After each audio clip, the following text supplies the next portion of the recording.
Start करते हैं आज का वीडियो। फर्स्ट कंपनी हम डिस्कस करेंगे डिक्सन टेक्नोलॉजी। डिक्सन टेक्नोलॉजी को हम डिटेल में डिस्कस करेंगे और उसके बाद इससे रिलेटेड न्यूज़ देखेंगे और ब्रोकरेज के द्वारा क्या टारगेट प्राइस दिया जा रहा है उसको देखेंगे और फिर चार्ट पे डिस्कशन करेंगे। तो इसके पोर्टफोलियो में कौन कौन से प्रोडक्ट्स हैं उसको सबसे पहले हम डिस्कस करते हैं। तो फर्स्ट है कंज्यूमर इलेक्ट्रॉनिक्स लाइक एलईडी और टीवी। दूसरा है वॉशिंग मशीन्स। तीसरा है lighting products like LED bulb and tubelights, down lighters, ये तीसरा हो गया। फोर्थ है मोबाइल फोन स्मार्टफोन। फिफ्थ है सीसीटीवी एंड डीवीआरएस। और पांचवा है मेडिकल इक्विपमेंट्स। ये 6 पॉइंट है जो इसके पोर्टफोलियो में है। और इसके अलावा ये मोबाइल को रिपेयर करती है। मोबाइल को रिपेयर करती है, टीवी को रिपेयर करती है। तो ये सारे पॉइंट हो गए। अब हम इसका की पॉइंट्स डिस्कस करते हैं। तो ब्रांड बिहाइंड द ब्रांड्स, इसके ये किस ब्रांड के लिए किस किस ब्रांड के लिए ये आइटम्स बनाती है। तो यहाँ पे यही डिस्कस हुआ है। तो पहला है टीवी। ये जो है ये बिगेस्ट मैन्युफैक्चरर ऑफ टीवी है इन इंडिया। इंडिया में ये बिगेस्ट मैन्युफैक्चरर टीवी की है, एलईडी टीवी की।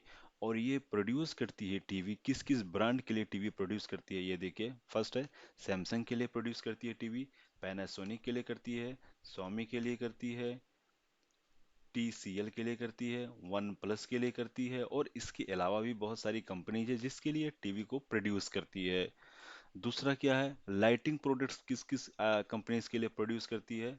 तो पहला है फिलिप्स, हैवेल्स, सिस्का, बजाज, विप्रो, ओरिएंट और मेनी मोर। इसके अलावा भी और बहुत सारी कंपनी है जो मेंशन नहीं किया है। तो टीवी का हो गया, पहले डिस्कस कर लिया, और फिर लाइटिंग का भी डिस्कस कर लिया।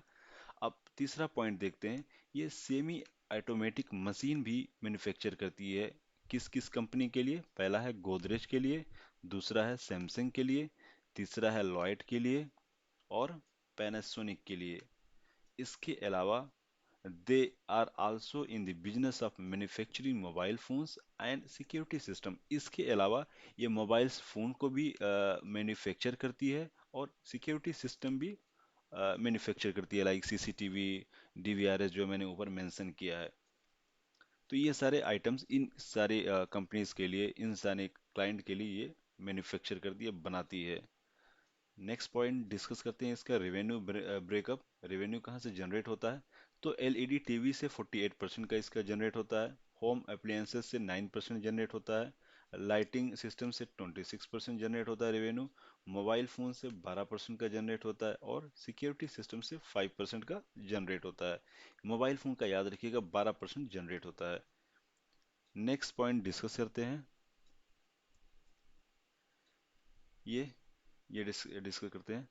Dixon new mobile manufacturing factory has been set up and is under trial phase. तो डिक्सन ने एक नया मोबाइल मैन्युफैक्चरिंग फैक्ट्री को सेटअप किया है और वो अभी ट्रायल फेज में है अभी ये। और इसका कैपेसिटी कितना है कि कितना मोबाइल बना सकती है ये 20 मिलियन स्मार्टफोन पर एनम बना सकती है। जो एक नया मैन्युफैक्चरिंग ये फैक्ट्री बनाया गया है, मैन्युफैक्चरिंग फैक्ट्री जो सेटअप किया गया है, जो कि अभी ट्रायल फेज में है।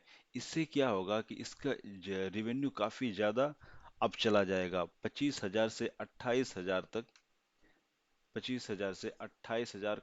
तक 5 साल में इसका रेवेन्यू ज्यादा जनरेट होगा। तो काफी अच्छा ये पॉइंट है, काफी पॉजिटिव न्यूज़ है इस कंपनी के लिए। ये इसका एक फैक्ट्री, मोबाइल फैक्ट्री सेटअप कर रही है जो कि ट्रायल फेज में है। 20 मिलियन स्मार्टफोन पर एनम बनाएगी और जिससे 25,000 से 28,000 करोड़ का इसका रेवेन्यू ज़्यादा जनरेट होगा इस। नेक्स्ट पॉइंट है MOU with Bharatiya enterprise. Dixon has entered into a MOU with the Bharti Enterprise Limited to form a joint venture to manufacture telecom and networking product like modem, router, set-top boxes, IoT devices and many more। तो ये क्या कर रहा है, ये भारतीय enterprise से Dixon का जॉइंट वेंचर हो चुका है जो कि मैन्युफैक्चर करेगी telecom and networking product like modem बनाएगी, राउटर्स बनाएगी, सेटअप सेट टॉप बॉक्स बनाएगी, आईओटी बनाएगी और इसके अलावा बहुत सारी प्रोडक्ट्स बनाएंगी। तो ये पूरा डिटेल हो गया कि डिक्सन करती क्या क्या है। अब इसके रिलेटेड कुछ न्यूज़ है उसको डिस्कस करते हैं। कुछ दिन पहले मार्केट में एक न्यूज स्प्रेड था कि इंडियन गवर्नमेंट जो 12,000 से नीचे की मोबाइल चाइनीज मोबाइल है उसको इंडिया बैन करेगी। तो अगर वो मोबाइल बैन होती तो क्या होता कि डिक्सन पे काफ़ी ज़्यादा उसका इम्पैक्ट आता है, क्योंकि मैंने पहले बताया कि इसका 12% रेवेन्यू जो जनरेट होता है वो मोबाइल मैन्युफैक्चरिंग से होता है। तो ये मोस्ट ऑफ द मोबाइल जो है ये डिक्सन ही बनाती है, मैन्युफैक्चर करती है। लेकिन हुआ क्या कि अभी इंडियन गवर्नमेंट का इसमें क्लैरिफिकेशन आ गया और इंडियन गवर्नमेंट ने क्या मेंशन किया है, India has no plan to ban Chinese smartphone under RS 12,000। तो 12,000 के अंडर जो भी स्मार्टफोन है इंडिया में जो है चाइनीज मोबाइल फोन जो आती हैं उसको इंडिया क्या कर रहा है, उसको बैन नहीं कर रहा है। ये काफ़ी पॉजिटिव न्यूज़ है डिक्सन के लिए। सेकेंड पॉइंट है, government has asked smartphones maker to increase export from India. तो गवर्नमेंट ने एक और पॉइंट मेंशन कर दिया है कि आप स्मार्टफोन जो बना रहे हो इसको इंडिया से बाहर इसको एक्सपोर्ट करने की कोशिश करो। तो ये काफ़ी अच्छा प्लान है, इससे और इसका रेवेन्यू जनरेट होगा, बूम होगा। ये देखिए स्मार्टफोन कंपनीज लाइक ये ओप्पो के लिए बनाती थी, वीवो के लिए बनाती है, स्वामी के लिए बनाती है, तो काफ़ी सारी कंपनी जिसके लिए बनाती हैं। नेक्स्ट पॉइंट डिस्कस करते हैं। डिक्सन की एक सब्सिडरी कंपनी है जिसका नाम अभी नीचे हम डिस्कस करते हैं। उसको क्या है कि PLI स्कीम का उसको बेनिफिट मिला है। नीचे डिस्कस करते हैं डिटेल में। ये देखिए, ये पेजेड टेक्नोलॉजी एक है इलेक्ट्रॉनिक सॉरी पेजेड इलेक्ट्रॉनिक्स प्राइवेट लिमिटेड है जो कि एक सब्सिडरी कंपनी है जो कि नोएडा बेस्ड है। अ, ये सब्सिडरी कंपनी है डिक्सन टेक्नोलॉजी की, जो कि मैन्युफैक्चर क्या करती है, ये इलेक्ट्रॉनिक्स रिलेटेड मैन्युफैक्चर करती है। देखिए, pager electronics private limited a subsidiary of Noida based contract manufacturer Dixon Technology Private Limited became the first company to receive disbursement under the production license means PLI scheme for large-scale electronics manufacturing after it achieved the production target set by the government under the scheme।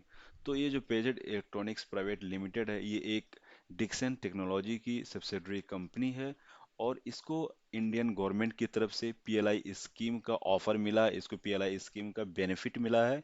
ये क्यों मिला है, क्योंकि इसको एक एक target दिया गया था गवर्नमेंट की तरफ से। देखिए, after it achieve the production target set by the Indian government under the scheme. तो एक टारगेट दिया गया था हर कंपनीज को, जो कंपनी कर पाती उनको ये PLI का बेनिफिट मिलता। तो इसने इस कंपनी ने उसको पूरा कर दिया, इसकी वजह से इस कंपनी को PLI का ऑफर मिला है, PLI स्कीम का ऑफर इसको मिला है। नीचे देखते हैं यहाँ पे, ये देखिए, Empowered Committee Friday approved the first disbursement of 53.28 crore to the company for the financial year 2021 to 22, the Ministry of the Electronic and Information Technology said in the statement on Friday। तो इस company को 53.28 करोड़ का इसको PLI disbursement इसको मिला हुआ है, इसका अप्रूवल हो गया है। तो इससे क्या होगा कि ये एक सब्सिडरी कंपनी है डिक्सन की, तो इससे अल्टीमेटली डिक्सन टेक्नोलॉजी को इसका बेनिफिट मिलेगा। तो काफ़ी पॉजिटिव न्यूज़ ये है। अभी देख लेते हैं ब्रोकरेज के थ्रू से इसका टारगेट प्राइस क्या दिया जा रहा है। तो अभी डिक्सन टेक्नोलॉजी का इसका करंट मार्केट प्राइस क्या चल रहा है, अब 4,540 का चल रहा है। तो शॉर्ट टर्म जो टारगेट अभी दिया जा रहा है वो 4700 का दिया जा रहा है ICICI डायरेक्ट की तरफ से। ये देखिए, 4,700 का अभी ICICI डायरेक्ट की तरफ से दिया जा रहा है ये टारगेट। तो देखना होगा कि क्या होता है। वैसे अभी काफी पॉजिटिव में दिख रहा है क्योंकि इसको काफी पॉजिटिव न्यूज मिल रहा है। और ये अभी जो आया है ये वाला न्यूज, ये सब्सिडरी कंपनी वाला, ये आज रिलीज, ये न्यूज आज आया है। तो इसकी वजह से मार्केट में इसका इम्पैक्ट मंडे को दिखेगा। मे बी मंडे को इसमें डिक्सन में काफी ज्यादा पॉजिटिव दिखे। ऐसे ही 2-3 दिन से डिक्सन टेक्नोलॉजी काफी ज्यादा जंप कर रहा है। ये देखिए, मंडे को सॉरी फ्राइडे को 3% किया था, अगर 5 डेज का देखें तो 11% का जंप हुआ है इस डिक्सन टेक्नोलॉजी में, क्योंकि बैक टू बैक काफ़ी पॉजिटिव न्यूज़ आ रहा है, इसकी वजह से आ, इसमें काफ़ी अच्छा जंप हो रहा है। 457 पॉइंट का इसमें जंप हुआ है। इसका भी चार्ट हम देख लेते हैं डिक्सन टेक्नोलॉजी का। डिक्सन टेक्नोलॉजी का यहाँ पे एक इसको रेसिस्टेंस मिल रहा था, और इस रेसिस्टेंस से देखिए इसको ब्रेकआउट हुआ है। इसका यहाँ पे ये देखिए काफ़ी अच्छा वैल्यू मिला है, और यहाँ पे इसको ब्रेकआउट हुआ है। अ, इसका अभी जो नेक्स्ट रेसिस्टेंस बन रहा है वो यहाँ पे रेसिस्टेंस बन रहा है, ये देखिए इस पॉइंट पे। तो 4650 पे इसको एक नया रेसिस्टेंस मिल रहा है।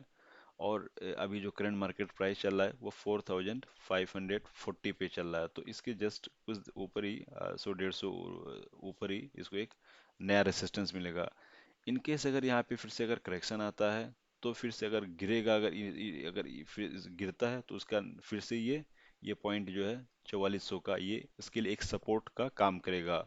और इसका जो नेक्स्ट सपोर्ट है वो यहाँ पे इसका नेक्स्ट सपोर्ट है, 4000 पे उसका नेक्स्ट सपोर्ट है।